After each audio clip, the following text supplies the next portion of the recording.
California just had the driest start to its year in history, with the western drought now in its third year. Those conditions are threatening every aspect of the area's economy, including real estate, which is now facing a growing tug-of-war between a housing shortage and a water shortage. Diana Olick explains as part of her continued series on the rising risks from climate change. On a vast swath of land in Buckeye, Arizona, just west of Phoenix, the Howard Hughes Corporation is developing one of the largest master plan communities in the nation, Douglas Ranch, flooding the desert with housing. There's a shortage on the ground right now of homes that are needed. Howard Hughes CEO David O'Reilly claims water will not be a problem. Every home will have low-flow fixtures, natural desert landscaping, drip irrigation, and reclamation. 100,000 homes with big public names like Pulte, Taylor Morrison, Lennar, D.R. Horton, and Toll Brothers expected to build them. And it's just one of more than 24 developments in the works around Phoenix, all as the West is in the midst of a 1,000-year drought. They're expecting the growth in this area to be 1 million people. And there isn't the water to sustain that growth, not with groundwater. ASU senior water research fellow Kathleen Ferris produced a documentary about the state's 1980 Groundwater Management Act. It requires developers to prove there is 100 years' worth of water in the ground on which they're building. Douglas Ranch sits on the Hassayampa Aquifer, which will be its primary source of water. The problem is that with climate change, there aren't backup water supplies that you can use to save a development that's based totally on groundwater. If it loses all of its water supply, there's no water to back that up.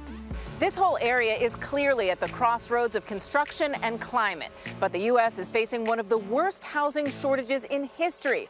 It's estimated we need over 1 million more homes just to meet the current demand, and the Phoenix area is one of the most active for home construction.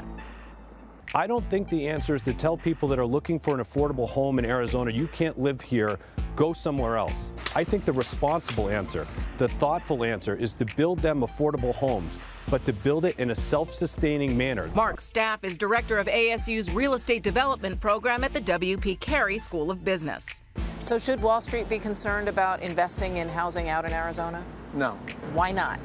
Because I think that there is the understanding of this particular risk, and there is sufficient evidence and facts that support the continued growth based upon what we know today.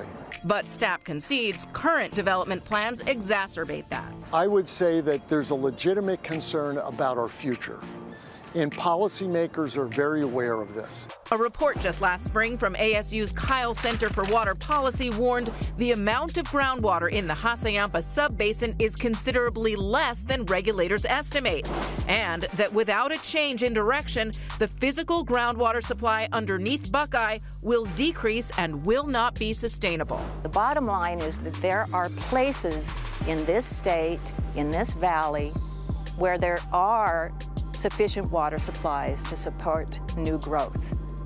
We don't need to go way out in the desert and pump groundwater to build new homes. But the land is cheaper out here. Well, at some point, there's a cost to that. That report also says that the 100-year model for groundwater is constantly changing, especially given the changing climate. The state's Department of Water Resources is now in the process of determining if the basin does, in fact, have 100 years' worth of water. Brian? So much to talk about there, Diana. Your point about being cheaper was right. There's a place called Victorville. You probably know it. My dad and I used to ride dirt bikes out there when I was a kid growing up in L.A. Now it's like a suburb of Los Angeles, even though it's, 75 miles out. I get it. She was talking about there are places that have enough water. Is there a way to, replenish the groundwater from other reservoirs to these reservoirs, or to move stuff from where the water needs to be? I'm thinking of the movie Chinatown in my head.